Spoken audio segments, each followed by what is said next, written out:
is Radhika Gaur with the session number 4 of your chapter, The Human Eye. And in this session, I am here going to talk about refraction, dispersion and recombination of light. So guys, अभी तक हम human eye में हमने study किया structure of human eye, formation of images by human eye, और हमने काफी सारी चीजों के बारे में डिस्कस किया related to the structure and the power of human eye. But again then फिर हमने डिस्कस किया कि जो डिफेक्ट्स ऑफ विजन है वो क्या होते हैं, उनके करेक्शंस क्या होते हैं. अभी इस सेशन में हम डिस्कस करेंगे about refraction, dispersion and recombination of light. Clear? So let's start a session with the refraction of light through a prism. किसी भी प्रिज्म के थ्रू जो लाइट है वो रिफ्रैक्ट कैसे होती है, ये अभी हम यहाँ पे डिस्कस करेंगे. Actually a prism is a transparent refracting medium bounded by at least two lateral surfaces inclined to each other at certain angles. Prism क्या होता है? एक ट्रांसपेरेंट और रिफ्रैक्टिंग मीडियम होता है जो एटलीस्ट दो लेटरल सरफेसेस के थ्रू बाउंडेड रहता है, जो एक दूसरे पे इंक्लाइंड होते हैं किसी न किसी एक सर्टेन एंगल पे. Is that clear? Simply prism की डेफिनेशन आप कैसे लिख सकते हो? Prism is a transparent refractive medium bounded by at least two lateral surfaces inclined to each other at certain angles. Clear? Also, it has two triangular bases and three rectangular lateral surfaces. जो prism होता है उसमें दो triangular bases रहते हैं और three rectangular lateral surfaces रहते हैं. Clear? The angle between two lateral surface is called angle of prism. और जो एंगल रहता है दो lateral surface के बीच में उसको हम क्या बोलते हैं? उसको हम angle of prism बोलते हैं. Clear? That a prism has two triangular bases and three rectangular lateral surfaces, and the angle between two lateral surface is called the angle of the prism. Now the thing is refraction of light through a triangular glass prism. किसी भी triangular glass prism के through light का refraction कैसे हो सकता है? आप ये देख रहे हो, ये है हमारा प्रिज्म का डायग्राम. यहाँ से कोई भी लाइट हम जब इंसिडेंट करेंगे उस पे, ये नॉर्मल है, यहाँ से वो नॉर्मल की तरफ आएगी, नॉर्मल के पास, आई मीन टू से रेयर टू डेंसर जा रही है तो नॉर्मल के टूवर्ड्स बेंड होगी. अगेन जब ये यहाँ से अगेन हमारे सेकेंड टाइम रिफ्लेक्शन होगा तो नॉर्मल से अवे होगा क्योंकि ये डेंसर टू रेयर हो रहा है. क्लियर? ये जो रे है इसको हम इंक्रीज कर देते हैं तो ये हो जाती है हमारी इमर्जेंट रे. क्लियर? सो हमारे पीई क्या हो गई? ये एक इंसिडेंट रे हो गई. ईएफ क्या हो गई? ये हमारी एक रिफ्रैक्टेड रे हो गई. और एफ एस जो है वो एक इमर्जेंट रे है. क्लियर? एंगल ए जो है ये एंगल ऑफ प्रिज्म हो गया, angle I angle of incidence हो गया, angle R angle of refraction हो गया, and angle E is the angle of emergence. और जो इमर्जेंट रे और इंसिडेंट रे इन दोनों के बीच का जो एंगल होता है that is known as the angle of deviation. तो एंगल ऑफ डेविएशन क्या होता है? The angle between the incident ray and the emergent ray is known as the angle of deviation. तो ये जो डायग्राम है ये शो करता है how a light refracts through a triangular glass prism.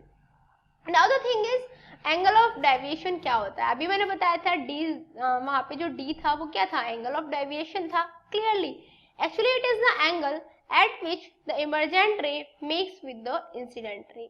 ये वो एंगल होता है जहाँ पे इमर्जेंट रे इंसिडेंट रे के साथ जाके मिलती है. That is emergent ray incident ray को कट कर सकती है.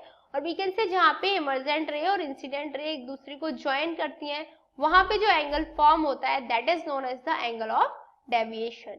It depends upon angle of prism, angle of incidence and angle of emergence.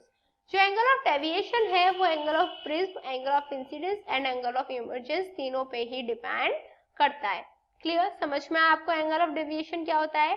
Simply it is the angle at which emergent ray makes with the incident ray. Now the thing is, what is dispersion of white light? The phenomenon of splitting of white light into its constituent colors where it passes through a prism is called dispersion. वो phenomenon जिनके through जो white light है वो split हो जाती है अपने constituent colours में जब भी वो किसी प्रिज्म के थ्रू पास करती है तो उस फिनोमिनन को हम क्या बोलते हैं? डिस्पर्सन. दैट इज कोई भी लाइट जो व्हाइट लाइट है यदि वो किसी प्रिज्म के थ्रू पास आउट करती है तो वो अपने कंस्टिट्यूएंट कलर्स में ब्रेक हो जाती है, कंस्टिट्यूएंट कलर्स में स्प्लिट हो जाती है. जो व्हाइट लाइट है उसके अपने कलर्स में स्प्लिटिंग होने के फिनोमिनन को ही हम डिस्पर्जन ऑफ लाइट बोलते हैं. Clear?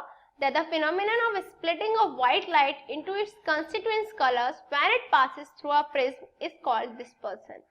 This band of 7 colors so obtained the Vibgyor is called spectrum. और जो 7 कलर्स का बैंड ऑब्टेन होता है, दैट इज विबग्योर का जो बैंड ऑब्टेन होता है, उसी को हम क्या बोलते हैं? उसे हम बोलते हैं स्पेक्ट्रम.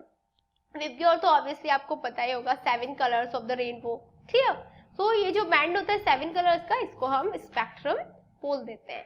यहाँ पे आप देख सकते हो डिस्पर्जन ऑफ लाइट. कोई भी व्हाइट बीम ऑफ लाइट है, जब ये प्रिज्म के थ्रू पास आउट करेंगे हम, तो ये 7 कलर्स में ब्रेक हो जाती है. जो 7 कलर्स होंगे दैट इज वायलेट, इंडिगो, ठीक है, देन उसके बाद blue, green, yellow and obviously orange and red. Clear?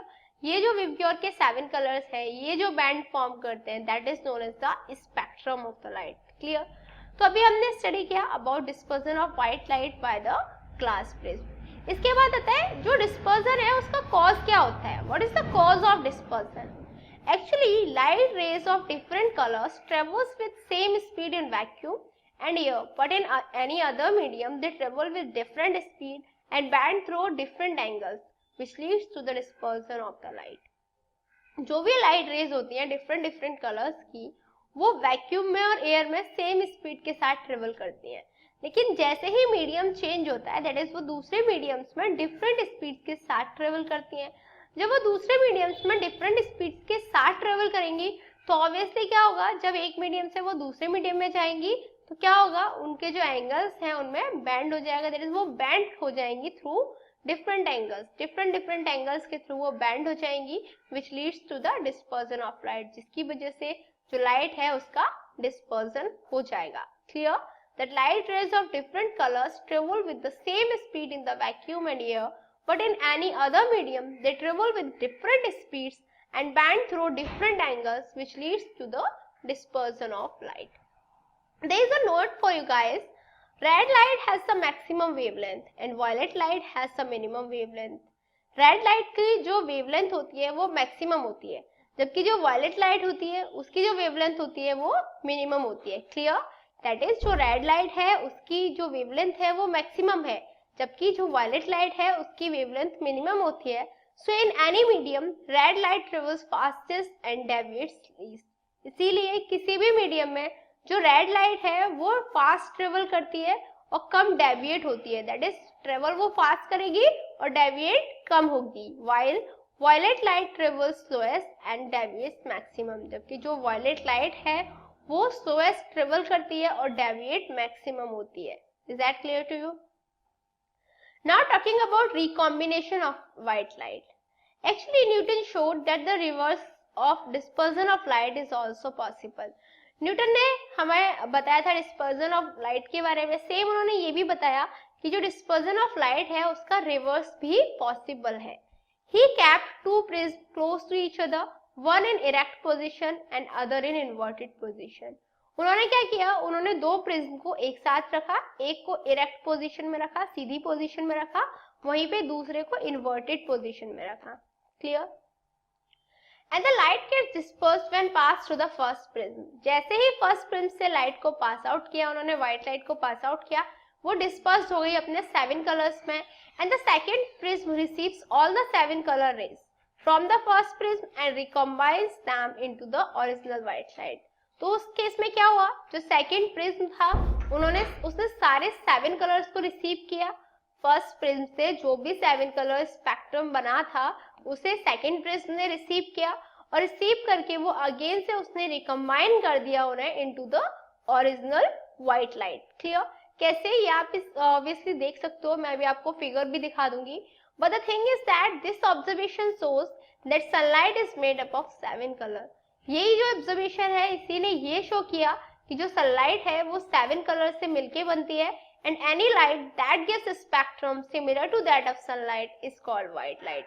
और कोई भी लाइट जो सनलाइट के सिमिलर स्पेक्ट्रम दे सकती है उसे हम व्हाइट लाइट बोल सकते हैं. क्लियर? अभी आप यहाँ देख सकते हो recombination of spectrum of white light. White light का जो स्पेक्ट्रम है उसमें रिकॉम्बिनेशन कैसे होता था वो आप यहाँ पे प्रोसीजर समझ सकते हो. हमने क्या किया, दैट इज न्यूटन ने एक प्रिज्म लिया जिसे इरेक्ट रखा, दूसरे प्रिज्म को उन्होंने इन्वर्टेड रखा. जब उन्होंने व्हाइट लाइट डाली तो व्हाइट लाइट 7 कलर्स में ब्रेक हो गई। ये 7 कलर्स जब दूसरे प्रिज्म के थ्रू पास आउट हुए तो वो फिर से व्हाइट लाइट में स्प्लिट हो गए।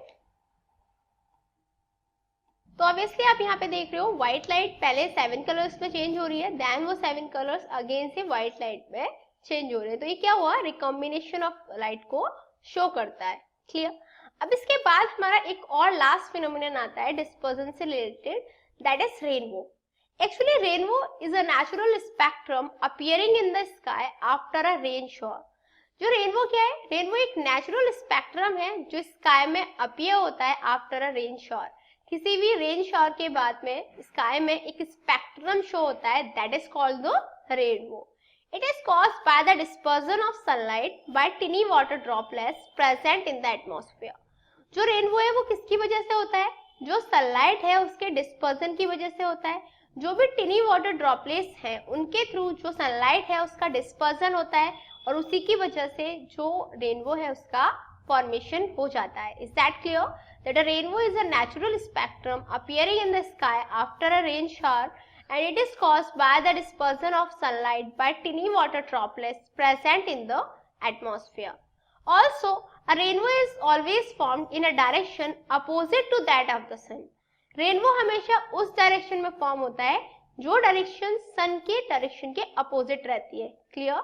That a rainbow is always formed in a direction opposite to that of the sun. The water droplets acts like small prism. जो water droplets होती हैं वो एक small prism की तरह रिएक्ट करती हैं and they refract and disperse the incident sunlight.